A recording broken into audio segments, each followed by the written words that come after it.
So I've tried the avoidance method, and I actually remember thinking when I was 13 years old, if I could just not feel the negative emotions and I could just feel the positive emotions, wouldn't that be great? And so I practiced the numbness practice, which I sort of, invented for myself, and not the first person to do that, right? And what I found was a couple of things. First of all, it took a lot of energy. It took more and more energy to keep the basement door shut, because like there was more pressure and more pressure from various feelings that hadn't been dealt with and situations, and so on and so forth.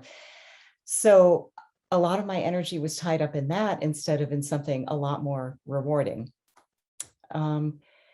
The other thing was that, of course, nothing was being resolved and it was all festering in the basement.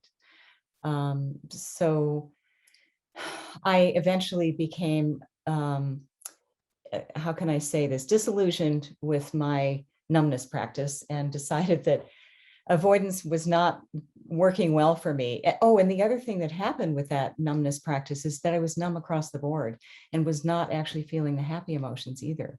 So life was sort of in, shades of gray, or it was two-dimensional or something. And I wasn't fully experiencing life. So I decided for all those reasons that I needed a different practice. And I did study psychotherapy, and I find that that's actually really helpful, especially for some of the grosser emotions. And, not knowing the basics of how to deal with them. So it's a little bit like stumbling around in the attic, in a dark attic where there's tons of furniture and things piled up and we're crashing into things. And therapy is like putting on a headlamp. So now wherever you point the headlamp, you can start to see things and start to rearrange the furniture. And then I would say that Buddhist practices help you to find the door to get out, so you aren't stuck in the attic. It's a nice attic and everything, but you don't want to just keep arranging and rearranging the furniture. You want to finally, get out. However, if you didn't have the headlamp and rearrange the furniture, you would just be crashing over the furniture trying to get to the door and not even knowing where the door was and all that sort of thing. So I think we can wring that much out of that metaphor. And then the practices I want to say one more thing about the psychotherapy piece. So in not avoiding the emotions, then it means, allowing at least one at a time to come up out of the basement and actually working with it. And I discovered that the different parts of myself that emerged were actually all parts of me, surprise, and were out to help me because they were my team. They were part of me, which was a big surprise to me. But they just were not pointed in the direction we needed to go, right? So I needed to begin to work with all these disowned parts and, listen to them and work through some of these emotions and come to resolution. And sometimes that meant also working with others, right? And saying things that need to be said.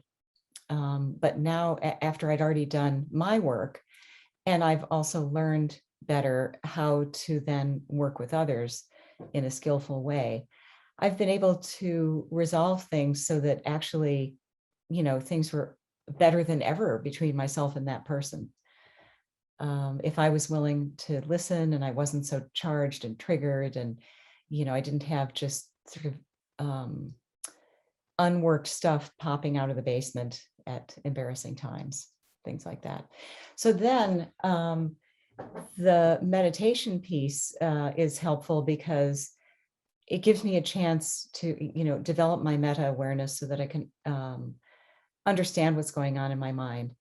When I'm sitting and meditating, I get to see this whole parade that's going by of all kinds of thoughts, some of which are, kind of embarrassing. and different parts of myself trotting by. And yeah, I learned to be able to just let them come up and pass through, because that's exactly what we keep doing, right? Is letting thoughts come up and pass through. So now that I've taken the lens and not taken a few minutes not to point it outward, but point it inward, in with loving, accepting attention on whoever and whatever shows up in my mind, that allows me then to have a very different approach when I'm with others. And also when I'm not on the cushion, I'm dealing with whatever passes by in my mind at other times.